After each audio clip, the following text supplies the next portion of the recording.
I want to get your take on Russia before we get you out of here. And of course, overnight we saw the Russian Ministry of Defense make moves to remove Russian forces from the city of Kherson. And we predicted last night on the show that immediately there was going to be Western jubilation that this was a Russian retreat. And sure enough, they didn't disappoint almost immediately. President Biden said that Vladimir Putin is pulling troops out of Fallujah, which of course is not in Ukraine. But nevertheless, he meant Kherson. And so there was this jubilation among the mainstream media about removal from Kherson. This is a clear sign, of course, that that Russia is now losing. And I just want to get your sense of what this means, what this portends for ground freezing over the next few weeks. What is Russia doing here by this move? When General Surovikin took command, he is the new theater commander. In other words, the equivalent of, say, Schwarzkopf or Tommy Franks in CENTCOM. He is now the Western theater commander for everything that happens in and around Ukraine.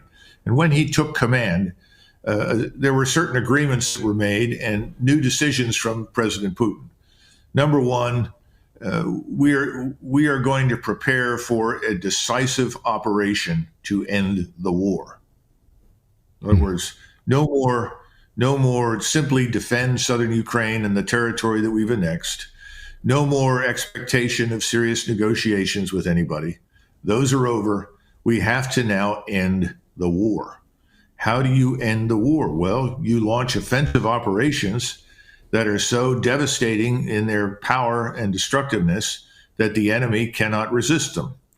However, if you're going to do that, you have to scale back current activities.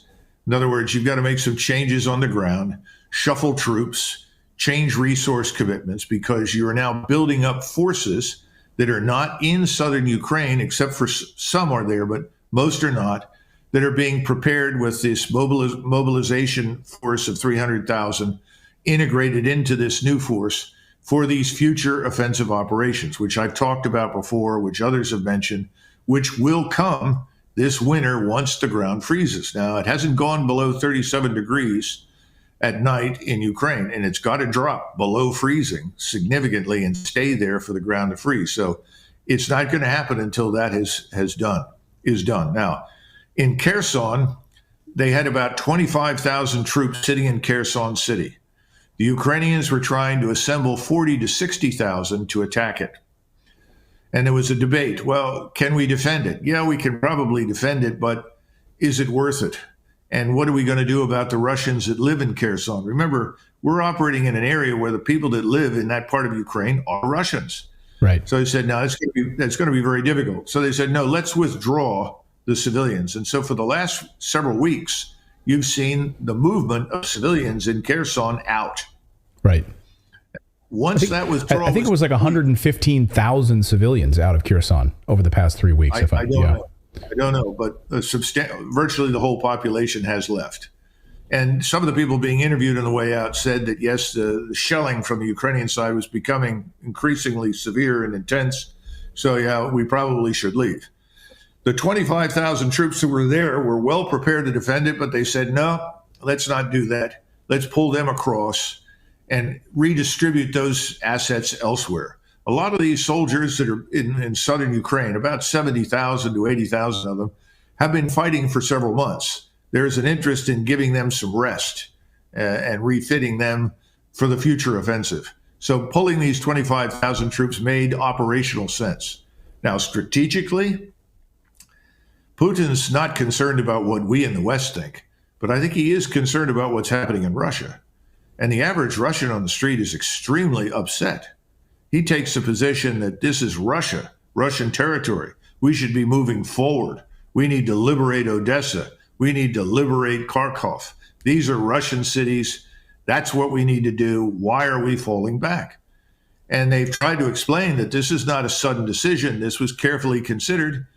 The priority right now is to consolidate control over what we have. Let's not take any unnecessary casualties. And if the enemy goes into Kherson in great numbers, guess what? The entire place is carefully targeted for annihilation. In fact, the southern Ukrainian command made an announcement that they were concerned that perhaps this was a trap.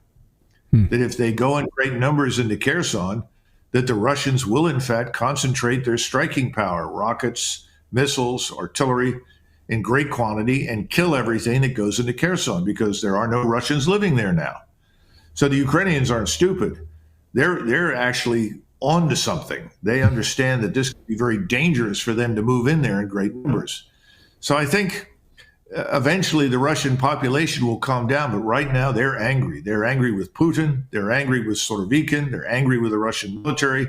They don't understand why anything is being given up. But remember, they made a similar decision with Kharkov. They said, it's not worth holding, pull out, pull back to the river. And that's what they've done. It hasn't hurt them militarily. And in fact, they were able to inflict a lot of damage on the Ukrainians who subsequently poured in there. So I think if we see the Ukrainians go in any strength into Kherson, we will watch as they are annihilated. And they can do it now because there aren't any civilians in the way. So I would regard this as an operational decision with short-term benefit in support of the long-term strategy of building this enormous offensive striking power. I also think that's why the administration has now privately approached the Russians to talk to them. Because I think people in Washington, as well as in London, because those are the two hubs for all the intelligence with CIA and MI6, they know what's coming. And there are roughly 250 to 300,000 combat troops, plus another 200,000 or 300,000 in support in Belarusia, in Western Russia, on the western side of Ukraine, and building up south of the lines in southern Ukraine. So you have what looks like the potential for 3 operational axes. Now, how this will all come together and when it will happen, we think it depends on the weather, but they're pretty close to being ready. So that once the ground freezes, whenever that is, I think we'll see this begin. Because again, they no longer place any trust or confidence in negotiations. I don't think we can say anything to the Russians at this point that will persuade them to stop, which we've effectively tried to do. I think we've said, look, we don't want you to do this. And that goes back to this so-called coalition of the willing, right, that they've been trying to build. That will use the coalition of the willing. I don't think the Russians care. I think the Russians will say, fine, if they get in the way, they're going to be destroyed. It's unfortunate, but I think that's where we are now. I think you're right. And I think that's a very astute assessment of what's going on here. Maybe politically, it's not the greatest move, but at the end of the day, it doesn't seem they really care politically. Right now, it seems it was a very smart military move to both save troops and armament, save material, and reposition. Yeah, there's one thing, if I could say it, that it might make it clear to people. During the Battle of the Bulge in December 1944, when the Germans attacked, initially, there were orders that went out, dig in, fight, don't move, don't fall back. And in fact, we had a large armored force that was transferred from 3rd Army north to fight under Ridgway, who was a corps commander in the 18th Airborne Corps against the Germans. And he gave the instructions to this armored force under a general named Bruce Clark, who became a 4-star after the war and became very famous as a result of this incident. But he told Bruce Clark, I want you to take your men and your tanks and your artillery. I want you to dig everything in and fight for 2 days.